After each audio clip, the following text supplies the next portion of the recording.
कभी कभी बोर्ड में ऐसा भी पूछ लिया जाता है कि साइन ए बराबर 3/4 दिया हुआ है तथा हमें कॉस ए व टेन ए के मान ज्ञात करने हैं। क्वेश्चन को करने के लिए सबसे पहले देखो यहाँ पर साइन ए कोण कौन सा दे रखा है, ए वाला कोण दे रखा है, तो वो एक कोण देखते हैं यहाँ पर बना हुआ है।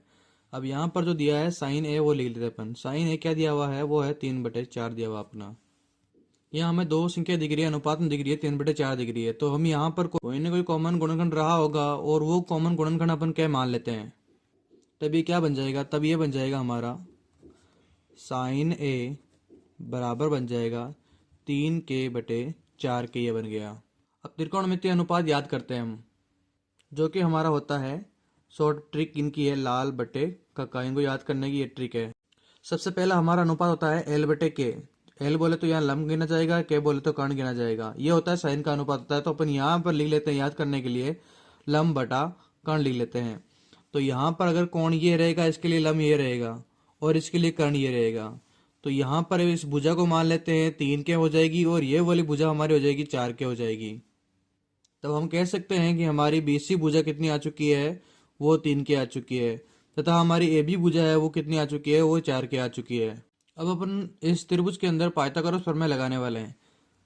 तो लिखते हैं अपन पाइथागोरस प्रमेय से।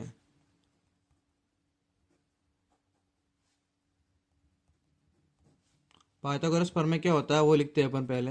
वो होता है हमारा कर्ण स्क्वायर बराबर लंब स्क्वायर प्लस आधार का स्क्वायर होता है। अब इस त्रिभुज के अकॉर्डिंग अपन देखा जाए तो ये समकोण यहाँ पर है तो ये कर्ण कहलाएगा। तो हम यहाँ लिख देंगे कि ए बी स्क्वायर बराबर हो जाएगा लंब स्क्वायर, लंब यहाँ पर रहेगा BC स्क्वायर और आधार स्क्वायर, आधार यहाँ पर रहेगा AC स्क्वायर। ऐसे क्यों ज्ञात कर रहे हैं वो भी एक बार बात देख लो। ऐसा इसलिए ज्ञात कर रहे हैं कि हमारा एक कोसे है, कोसे क्या होता है, आधार बटे कर्ण है। तो इसमें आधार की हमें जरूरत पड़ रही है, इसलिए आधार निकालना चाह रहे हैं अपन। त्रिभुज को देखते हुए इनका मान रख देते हैं हम। यहाँ पर हमारा ए बी स्क्वायर है, ए बी स्क्वायर हमें दे रखा है 4 स्क्वायर, 4k का स्क्वायर कर देंगे यहाँ पर, 4k का स्क्वायर हो जाएगा। BC स्क्वायर हमारा BC स्क्वायर 3k है तो 3k का होल स्क्वायर हो जाएगा। और फिर हम यहाँ पर लिख देंगे AC स्क्वायर। और यहाँ से अपन AC स्क्वायर निकालेंगे, ये बन गया 16k स्क्वायर बन गया और ये बन गया 9k स्क्वायर बन गया प्लस AC स्क्वायर बन गया। अगर इसको इधर ट्रांसफर किया जाएगा तो ये बन जाएगा हमारा 16k square minus 9k square बन गया, बराबर हमारा रह जाएगा AC स्क्वायर रह जाएगा। जिसको सरल करने पर 16 में से 9 कम करे तो ये हमारा 7k स्क्वायर रह जाएगा और बराबर हो जाएगा हमारा AC स्क्वायर। यहाँ AC स्क्वायर का मान निकालने चलेंगे तो अपन AC स्क्वायर का मान है तो यहाँ से स्क्वायर हटाया तो यहाँ लग गया अंडर रूट, अंडर रूट होगा 7k स्क्वायर का, जिसका हो जाएगा प्लस माइनस 7 होता है। लेकिन क्योंकि अपन ये भुजाएं ले रहे हैं, भुजाएं की दूरी होगी, दूरी हमेशा प्लस ली जाएगी और यहाँ पर 7 का अंडर रूट हो जाएगा, k स्क्वायर का अंडर रूट लेंगे तो क्या आ जाएगा, ये हमारा आ चुका है, AC आ चुका है। अब अपन जो त्रिकोणमितीय अनुपात निकालने होते हैं वो कौन से होते हैं देख लो एक बार।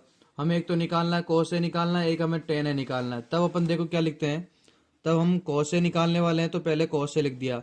वापस एक बार के लिए याद करते हैं ये क्या होता है। cos A होगा हमारा आधार बटे कर्ण होगा, cos A हमारा आधार बटे कर्ण होगा, आधार बटे कर्ण है। तो इस त्रिभुज को देखने वाले हैं, त्रिभुज में यहाँ पर आधार हमारा क्या रहेगा, ये हमारा आधार AC है जो कि हम निकाल चुके हैं और कर्ण हमारे 4k, आधार हमारा AC है, ऐसे हमने निकाला है 7k, अंडर रूट 7 है, ये अंडर रूट 7 और k है और कर्ण हमने पहले ही निकाल लिया था, कर्ण हमने दे भी रखा था और वो था 4k, 4k कैसे के कैंसिल हो गया तो ये आ गया अंडर रूट 7/4 आ गया। अब दूसरा वाला निकालते हैं। दूसरा हमारा था tan A, tan A अपने को याद है ये हमारा होगा लंब बटे आधार होगा। तो यहाँ पर लंब कौन है, लंब हमारा है BC और आधार कौन है, AC है। तो यहाँ लिख देंगे अपन ये है BC/AC। BC का अपन पहले ही अपन मान दे रखा है, BC का मान दे रखा है 3k और AC का मान हमने निकाल लिया अंडर रूट 7k। तो ये हो गया 3k बटे अंडर रूट 7k, जिसमें कैसे के कैंसिल हो गया, फिर से ये 3 बटे अंडर रूट 7 आ गया और यही हमारा आंसर हो जाएगा।